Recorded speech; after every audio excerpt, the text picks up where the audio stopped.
And I know I've said before that knowledge is the most important thing, but the reality is if you don't have the strength or actually the health to back that up or even to function as a human being physically, then your knowledge and your mental strength doesn't really even matter. When you're afraid of something, you have to master it. That's how you start to overcome it. So what I realized, when I get to that point where I want to quit, everybody, they get to the point where they want to quit. This is what happens. The mind tells you, let's go home. Let's take a warm shower. Let's get some food. This is not right. This is that. If you cannot answer the questions at that moment, because your mind's gonna start giving you all these questions. And if you can't answer them, you're going to quit. So that comes into play. And being big and strong is also totally useless if you're mentally weak and you quit. Now, being mentally strong should actually lead you to being physically strong, because if you are mentally strong, then you can work and train to become physically strong. If I didn't have the answer to respond to my mind and say why I'm here, why I'm doing this, you will always lose that fight. You have to have the response to what your mind is going to tell you.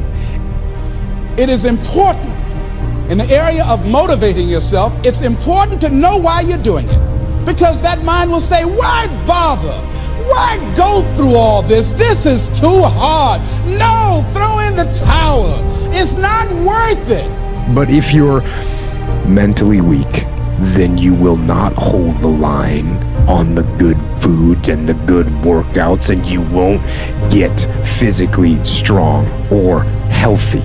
So, can you be weak and strong at the same time? Yes, but I say be strong. Train your physical strength and exercise your mental strength by doing the right things, the hard things, the things you know you're supposed to do.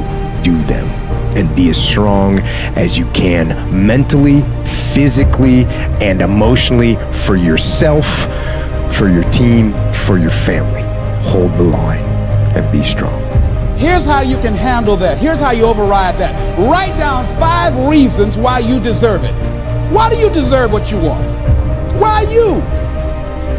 Why do you deserve it? What meaning and value will it bring to your life? What's so different about you that you deserve your goal or this goal? And when you write down those 5 reasons, when you have some down moments, and you're going to have them, when that conversation starts talking to you, and it's going to talk to you, what you will do is you can pull that out and read it, and it will build you up. It will be your rod and your staff to comfort you through some challenging moments, because you're going to have some. Life will knock you between the eyes. It will catch you on the blind side, come out of nowhere, stuff you can't anticipate that will knock the wind out of you. You want to give up. That's why it's important for you to work on yourself, listening to tapes, building yourself up, talking to yourself with power, feeling, and conviction, building yourself up day in and day out, because it's coming. Life will send you some curves you cannot anticipate. Nothing fails like success. You're successful, maybe it's in your health, maybe it's in your finances, maybe it's in your career, maybe it's in your family life, maybe it's in the way that you show up in the world. Awesome. You're in a really vulnerable place right now. It is one thing to be successful, it is another thing to sustain success over the coming decades. Is that not a powerful idea? I mean, let's go to the entertainment industry. It's very hard to be a one-hit wonder. Let's not knock a one-hit wonder. But it's even harder to become an iconic rock band or hip-hop band. Let's go to the arts. It is very hard to come up with your Sistine Chapel. Got it. It is even harder to become a Michelangelo. So are you playing the short game or are you playing the long game? This is rule number 2, or lesson number 2 that life has taught me. Play the long game. Aim for legendary. Don't just say, I want to be world class in my dominant pursuit for a little window of time. Say, I want to have the guts and the grit and the acumen and the mindset and the capability and the commitment to create enduring success. And that's why I say nothing fails like success. You look at the restaurant that is hot in your neighborhood right now, they're on the path to obsolescence if they're not really careful. Sure, they went from a little neighborhood shop that made beautiful pasta, that had great service, that had the owner on the floor, shaking your hand, getting to know your name. Then they got written up in the magazines, and then they got interviewed, and then word of mouth spread like wildfire. And what happened? They became arrogant. You see, success can be so toxic. And it happens, it is such a pull on every human being. It just plays with your mind. And you literally shift from humility to arrogance. You shift from humility to arrogance, and once the arrogance sets in a mindset, it starts to populate every other person on the team, every other person in the culture, every other person in the community. And it is a very short fall from success to irrelevance. So lesson number 2 is nothing fails like success. As you become more successful, become more humble. As you become more successful, work even harder. As you become more successful, care even more about your product. As you become more successful, learn even more. I invite you, when you are the titan of your industry, be sitting in the room with 18-year-olds beginning their game. When you are the icon of your field, be the person who is up not at 5 o'clock anymore. Let's play at 4 o'clock, reading, listening to the podcast, writing in your journals, setting your goals, focusing on your intentions. As you become more successful, be more humble. As you become more successful, be even more punctual. As you become more successful, become even more passionate. As you become older, become even younger. Yesterday I was walking on the street and I met this man in his 80s. He said, "Robin, I finally retired." He's probably close to 90. And he is a legendary clothier in the country that I live in.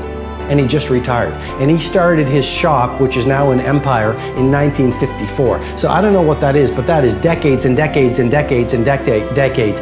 And he did not want to retire. He just retired, but he is still on fire to do amazing things. Age is just a number. Do not let an old person into your body. Nothing fails like success. I think it's garbage because at some point we all bought into this lie that you gotta feel ready in order to change. Yeah. We bought into this complete falsehood that at some point you're gonna have the courage, at some point you're gonna have the confidence, and it's total bullshit, frankly. Are we allowed to swear on this show? Absolutely. Okay.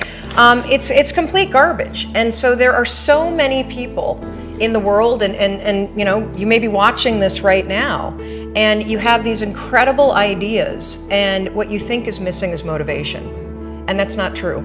Because the way that our minds are wired, and the fact about human beings is that we are not designed to do things that are uncomfortable or scary or difficult. Our brains are designed to protect us from those things because our brains are trying to keep us alive. And in order to change, in order to build a business, in order to be the best parent, the best spouse, to do all those things that you know you want to do with your life, with your work, with your dreams, you're going to have to do things that are difficult, uncertain, or scary, which sets up this problem for all of us.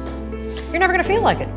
Motivation's garbage. You only feel motivated to do the things that are easy, right? Why do you think that is?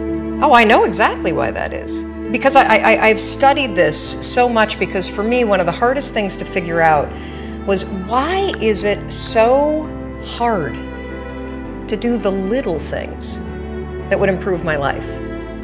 And what I've come to realize, and what we'll talk a lot about today, is that the way that our minds are designed is our minds are designed to stop you at all costs from doing anything that might hurt you. And the way that this all happens is it all starts with something super subtle that none of us ever catch. And that is with this habit that all of us have that nobody's talking about. We all have a habit of hesitating.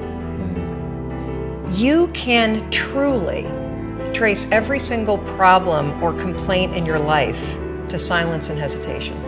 Those are decisions. And what I do, and what's changed my life, is waking up and realizing that motivation's garbage. I'm never gonna feel like doing the things that are tough or difficult or uncertain or scary or new. So I need to stop waiting until I feel like it. And number two, I am one decision away from a totally different marriage, a totally different life, a totally different job, a totally different income, a totally different relationship with my kids. Your life comes down to your decisions. And if you change your decisions, you will change everything.